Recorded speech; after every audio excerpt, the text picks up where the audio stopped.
Welcome to Books for Success. Today we're unraveling the insights from Fat Chance by Robert H. Lustig. In this summary, you'll learn the danger associated with consuming too much sugar, why people are addicted to sugar, and what can be done to make people stay away from sugar and processed foods and lose weight in the process. Before we begin, hit that subscribe button and ring the bell for notifications. Don't be shy to smash that like button if you discover something valuable. Let's grow and succeed together. Let's start. You must understand why you're obese before knowing how to treat obesity. Obesity is a global pandemic that shortens the lifespan of millions of people around the world. The key to treating it, however, lies in understanding why, how, and when it happens. Since it's a global pandemic, the question of where is answered. Obesity is everywhere, and it affects people of all ages. There are several reasons why people are obese, but the most prevalent cause is the consumption of sugar. Dr. Lustig believes in the drastic elimination of sugar in the consumable products available to people, and that is discussed extensively in this summary. If you're looking to cut down on your weight and understand why you look so fat, then you should read this. There are several reasons why people are obese, but the most prevalent cause is the consumption of sugar. Dr. Lustig believes in the drastic elimination of sugar in the consumable products available to people, and that is discussed extensively in this summary. If you're looking to cut down on your weight and understand why you look so fat, then you should read this. Obesity is a growing problem in the world that people are not paying enough attention to. Obesity has become an issue that is reducing the lifespan of people and their productivity at an alarming rate. Despite the fact that it's always talked about in the media, obesity doesn't look like something going away anytime soon. This is because most of the food people consume have enough supplements to trigger excess fat in the body. There's a dangerous increase in the rate of metabolic syndromes in people, and one of the most dangerous ones is obesity. Even though obesity is not a death sentence, research shows that only about 20% of obese people live through a normal lifespan. A staggering 80% do not, and it's particularly worrying. However, it is worth noting that being slim or thin doesn't exclude you from metabolic syndromes. A lot of people falsely believe that being naturally slim gives them the right to eat junk and consume a lot of sugar. One thing slim people should know is that the number of and percentage of obese people is increasing every day. This means that a lot of slim people are getting obese. As a matter of fact, current projection by the United States healthcare system states that by 2030, 65% of Americans would be obese, compared to the current 55%. A lot of people mistake a calorie burned for a calorie consumed. This is simply not true because your body controls your caloric output. The quantity of calories you burn depends on the quality of the calories you consume. Also, when you look at the fact that not all fats are the same, then you'll understand why calories cannot be the same. There are good fats and bad fats for your body. If truly a calorie taken is equal to a calorie burnt, then your body should burn the fats at the same rate, making the fat useless. Did you know? A recent survey of North American males found 42% overweight, 34% critically obese, and 8% are likely to die soon. Obesity is not a choice or personal responsibility that can be gotten rid of with dieting and exercising. Most people feel personal responsibility toward obesity. They believe obesity is the result of the faults in their decisions. This is not entirely true. While obesity can be a personal responsibility, several other factors also contribute to it that must not be ignored. Some of the factors include the fact that obesity is not a choice. Obese people find it more difficult to mix with society. They find it hard to date, get social, or even get jobs. They are prone to being bullied, and they barely have any friends.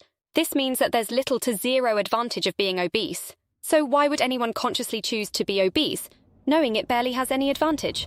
Diet and exercise alone do not work. Dieting and exercising have been said to be very effective ways of getting rid of fats. A lot of people buy different kinds of products and go to the gym to get rid of their fat, but end up regaining weight as soon as they stop. The problem is that the cause of obesity is most likely still present in your body, and unless you get rid of it, you'll still end up regaining weight. Obesity is now a pandemic. You are not alone in your troubles. There are a lot of obese people around the world. If obesity was entirely a personal responsibility, then people should have been able to get rid of it easily. Instead, it's a growing pandemic, which means there's more to it. Poor people do not have access to good food and drinks. Unlike the rich, poor people who are the majority, do not have access to fresh foods, which are quite costly. This means they have to settle for processed foods and drinks instead. There's simply no one to blame for obesity. As much as it's a personal or behavioral responsibility to an extent, it is a pandemic that is very difficult to get rid of. Fast foods and lack of appetite control can trigger obesity. Are obesity and food addiction related? The answer to this is not definite, but there's a relationship between food addiction and obesity. A lot of people are very dependent on fast foods and sodas. McDonald's, for example, feeds over 46 million Americans with their fast foods, which means that a lot of people consume fast foods. Fast foods contain high levels of sugar, fat, and other stuff that can trigger obesity, but this is not to say that the foods are addictive. There are a lot of people who consume McDonald's foods and are not addicted. Food addiction is a possible cause of obesity, but it is not yet established if it's a primary cause. The brain is processed to crave rewards. Reward is the only reason you get up every day to go about your life. Without reward, you'll probably die because there would be nothing to live for. Reward is the reason you go to work, the reason you sleep, the reason you eat, etc. The body consists of fat cells that can be compared to balloons. When they are not filled, they remain empty and occupy less space, unlike when filled with air, and they occupy a bigger space. Your fat cell is where your fat stores, and what to fill it with is very important. You cannot remove or control the fat cell because it is passed unto you by your mother. This is why you must understand that the fatter a pregnant woman gets, the higher the chances of her having a big or fat baby. The best way of slimming down a fat cell is to cut off the blood supply to the fat cells. As expected, it's a scientific process that needs numerous trials and accreditation. Being overweight doesn't necessarily mean you're obese or at risk of getting sick. When you step on a scale to measure your weight, you measure 4 aspects of your body, of which only one is very dangerous to your health. These 4 parts are bone. The more bone you have, the higher your chances of living longer. Greater bone density makes it easy for you to be active even when you are old. Muscle. It's also very good to have muscles. Muscle takes up glucose, and it's good for insulin sensitivity. Muscles help you to build energy-consuming compartments in your body that burns fat easily. Subcutaneous fat. This type of fat is what you might also call big butt fat. It takes up about 80% of the body fat and is very good for your health. Visceral fat. This is the dangerous aspect of weight measuring. Visceral fat is not good for your health in any way. Also called the big belly fat, it's the fat that stores in the abdomen, muscle, etc. The visceral fat is the fat you should be looking to eliminate. The body needs fat to survive, but once the fat doesn't go to the right places, then it becomes a big problem. The numbers are there for you to see. The fatter you are, the higher your chances of dying. You don't die of obesity per se. You die of the diseases that come with it. It's these metabolic faults that make obesity very deadly and dangerous to your health. Diabetes, hypertension, heart disease, cancer, and dementia. The things that shorten your lifespan and kill you are collectively packaged under the scientific concept of metabolic syndrome. Sadly, while there might be suppressants, there's no pill that will eliminate all the metabolic syndromes in your body. The easiest and most rational way to reduce the effects of metabolism syndromes and their danger to the body is through the following ways. Limit specific substrate availability. Reduce the rate at which the liver metabolizes energy. Eat more fiber. Increase your antioxidant capacity. It's never too late to start working toward having a healthier life. The more carbohydrates you consume, the higher your chances of getting fat. In the old days, the first set of humans were hunters, and they relied heavily on the consumption of meat and fishes. These foods contain fewer carbohydrates, and it's one of the reasons they were able to live very long. There are many reasons why you should lower your carbohydrate intake. Some of them are: carbohydrate restriction helps you to improve glucose control, which is the primary target of diabetes therapy. Carbohydrate-restricted diets are more effective for weight loss than any other method. The reduction in the intake of fat and carbohydrates is very beneficial for your body because it lowers the rate at which you can suffer from heart disease. Carbohydrate restriction improves the features of metabolic syndrome. The beneficial effects of carbohydrate restriction are independent of weight loss. You don't have to lose weight before you feel the benefits of carbohydrate restriction.